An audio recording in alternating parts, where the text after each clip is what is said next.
Nebraska high school sports fans, welcome in to another episode of the Prep Zone Report. I'm Dillon Adams, joined once again by Mike Patterson, a Chicago Bear fan and owner of one of the best short games in Nebraska, I hear, Stu Pospisil. When I play. You heard that? I mean, you're in mid-season form, right?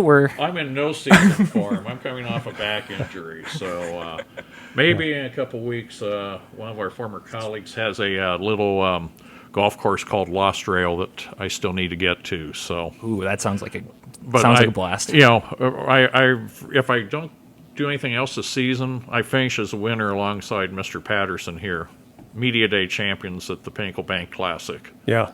We had a guy named Luke Kluver on our team, so we used a few of his shots in the best ball event. So, yes, we were the winners. How about that? We have a little piece of wood as a memento of it. Congrats, guys! Yeah, that's so I didn't lose everything this year. No, we that's were just a good talking memory. about how bad I was last year in picking. So, yes, Mike continues to remind me. We'll break that sometime, but you know, his volleyball picks usually are chalk. So. Class B Class B might be interesting this year on you. Yes. Yeah, it'll be interesting. Not getting ahead of ourselves, but Elkhorn North will be pushing Scott, and Bennington's really good this year, and the Badgers are sneaking up for sure. Waverly is really good again, and Norris. So you got your usual suspects there. You got your EMC plus Scott. Right. Yep. So we'll see how that all unfolds here in the weeks to come. Which kind of reminds me of my Class B football ratings, to be honest. So. Yeah, no doubt about that. Yeah.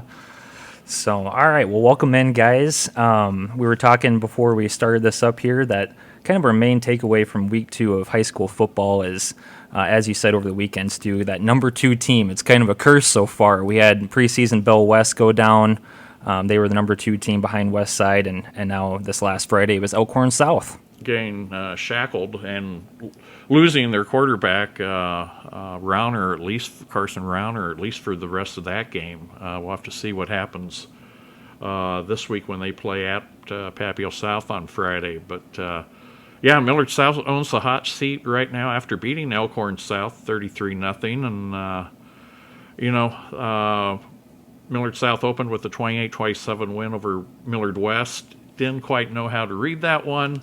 Then when Millard West knocked off Omaha North, which was number 3 last week, and had beaten Bellevue West the week before, the 2 Millard schools were big gainers in the ratings. Millard South from 5th to 2nd, and Millard West from 10th all the way up to 4th. And they play Omaha Burke on TV tomorrow night, KXVO's Thursday Night Lights game. The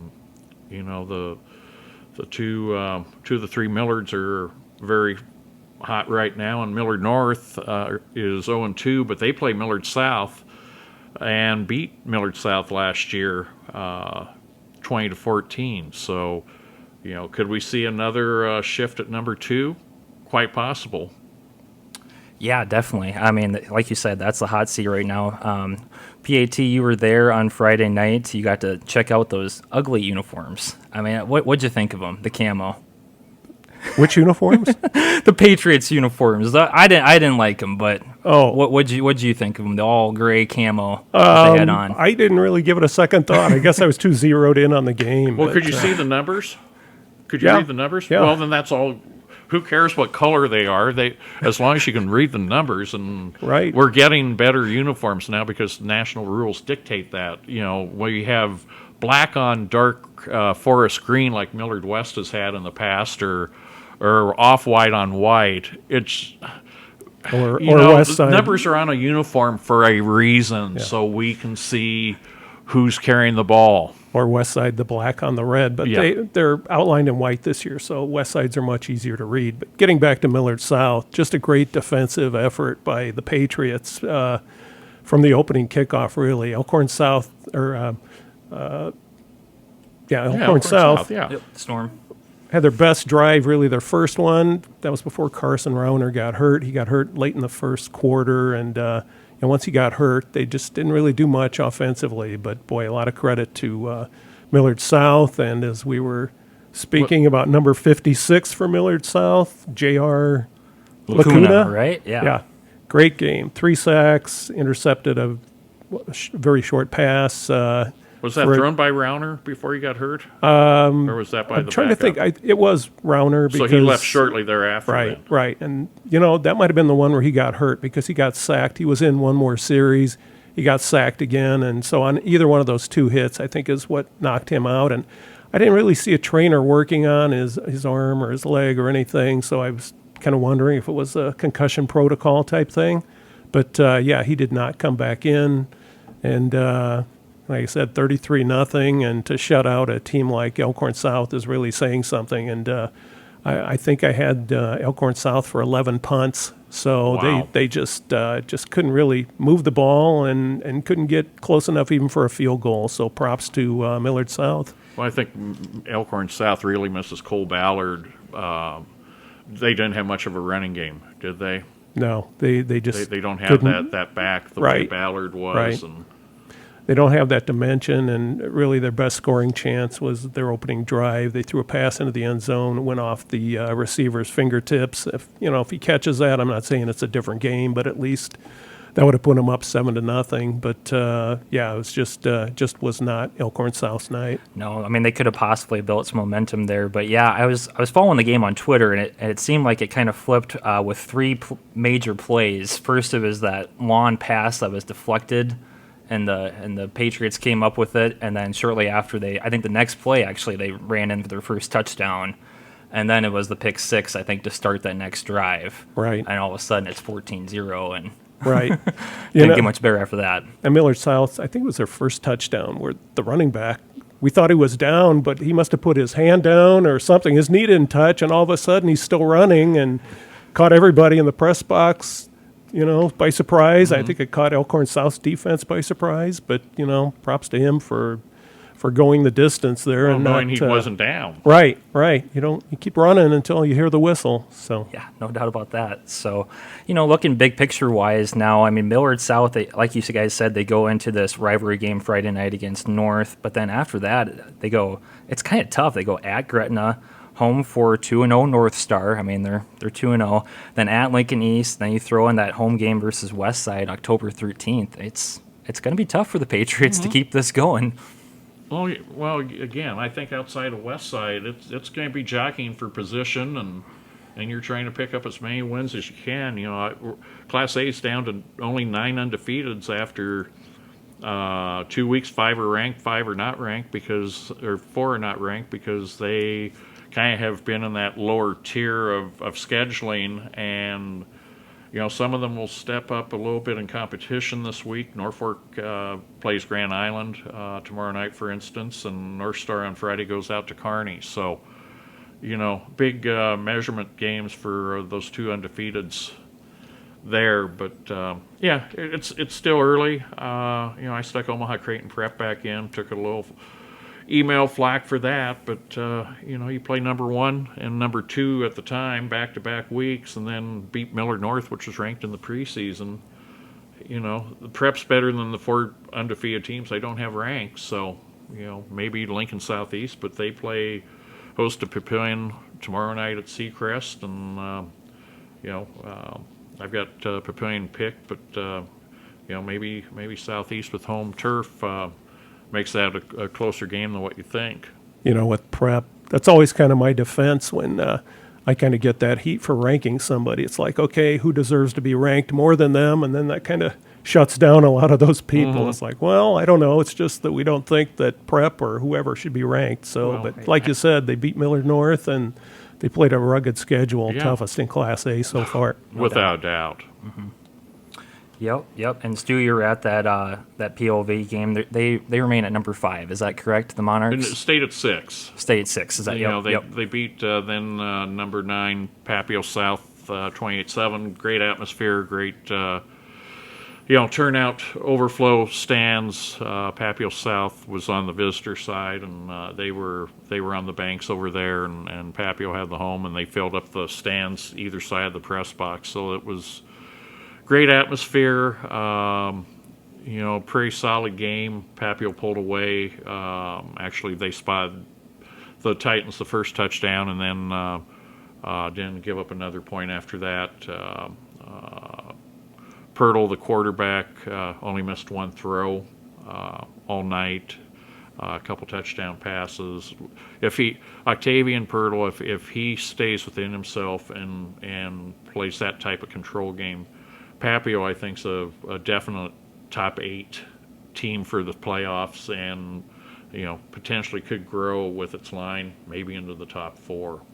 Yeah, I mean, you would put him up there as an above average quarterback in Class A for sure. He's one that you don't ask him to overachieve. You just want him to distribute the ball, make good reads. Again, he didn't throw a bad pass. The one he missed was to one of his good receivers, and it was well covered. So it wasn't like it was an errant pass or one thrown 15 rows up in the stands. So they get that solid play from him, and their defense and their lines are solid. They're a team that you're not going to want to see in the playoffs. And again, Westside right now appears to be a cut above everybody else. No doubt about that. So, yeah, I mean, if we want to move on to Class B, I think we kind of covered the top 10. It was another close win for Bennington. 28 games in a row. And yeah. Number 29 will have to come Friday at York, undefeated. That's where I'm planning to be. Mr. Patterson over here gets to see the star attraction Westside Bellevue West game. But I'm going out to York. York's 2-0, hasn't allowed a point. Grass field, which Bennington seldom gets to play on. The fields back here are mostly turf. So, quite interesting. Bennington had a couple touchdown lead on Plattsmouth. Plattsmouth may have 28-20 at the end. And I think Class B is certainly wide open. And, you have Bennington number 1, Elkhorn North number 2, Scott 3 with the loss to Bennington on the did he not score a touchdown. And Waverly looking pretty solid at 4, and Scotch Bluff with a good win over North Platte at number 5. Yeah, pretty good top 5 there. So yeah, if we want to move on to our breakout baller segment here, I think we decided with Lacuna. I called an audible on you guys at the last minute. It's South Sioux City junior Tony Palmer. Yes. Who against Sioux City West last week rushed for a school record 364 yards, wow, which pushed his 2-game total to 608. So he's averaging 304 yards a game. He'd be all world if he could continue to play Sioux City high teams. But they get Omaha Northwest this week at home. South Sioux's got a little momentum going. They just opened their turf field. They had to play on the road or play their home games in the area, but not at home last year. So, the Cardinals, it's been a long time for them to have, and they're in Class A. They're not Class B. They're on the bottom end of A. It'd be something if they could get 5 or 6 wins and get into the playoffs. We could have, maybe a little turnover because of scheduling in those 15, 16 seeded teams making it into the playoffs, and I don't think there's anything wrong with that. You got to give these teams that have been struggling some encouragement. Yeah, that'd be fascinating for sure if the Cardinals can make some noise up there in the northeast corner of the state. So true, and if Lacuna wasn't the breakout baller, he was the alternate selection because yeah. Just the game that he had, the 3 sacks. He was the defensive the touchdown. baller. And Yep. yeah, call him the defensive baller. And he kind of represented the entire Patriots defense because they just brought it, not just him, but everybody. It just seemed like they were in the backfield all night from what I was seeing on Twitter there following the game. So, yeah, very impressive from the Patriots. They absolutely deserve that number 2 ranking, I think, this week. At least for the week. At least for the week, yes. We will see how they do against Millard North Friday. So, all right, guys, should we move on to volleyball for a little bit here? Yeah, let's Sure. spike a couple. Sure. Let's start off with Papio South. Dillon, our overall number 1 team. Yep. Again, they haven't lost yet, and defending champs, 2-time defending champs. Papio South actually played 3 matches on Labor Day. I know it's a rarity, but they played 3 down in the Kansas City area, won all 3, including one against St. James Academy, always one of the top teams nationwide. And the Titans are ranked number 8 nationally by Max Preps. So another great season for Coach Katie Tarman, our girls Coach of the Year last season. So let's just run down our top 10 real quick. Papio South 1, Omaha Skutt 2, Lincoln Southwest 3, Papio 4, Gretna 5. Bennington, talked about them in football. They also have a really good volleyball team and a libero named Olivia Mock that we know. Nebraska commit, That's right, Nebraska recruit. Bennington checking in at number 6. They have not been beaten yet, have not dropped a set yet. Elkhorn North 7, Lincoln East 8, Millard West 9, and Norris is 10. And our number 1 teams by class, Papio South in A, Skutt in B, Grand Island Central Catholic, Sharon Zavala's squad, number 1 in C1, Lincoln Lutheran, C2, riding I believe it's a 52-match win streak. When do you stick them in the top 10? Might be sometime soon. They're playing in a Malcolm tournament this weekend, so we'll see how they do. SEM, number 1 in D1, and Overton in D2. All right. So, and do we have any big matches that we're covering? We're taping this on a Wednesday afternoon. Any big games this week? Well, got a big one in Class B coming up tomorrow night, which is Thursday night for us right now, Dylan. Elkhorn North is playing at Waverly, so that should be a really good one. We've got a couple of invites this weekend, Norris Invitational and the Bellevue East Invitational. Bellevue West will be probably the favored team there. So got a couple good invites this weekend. Like I said, a good duel tomorrow night, and, move on from there.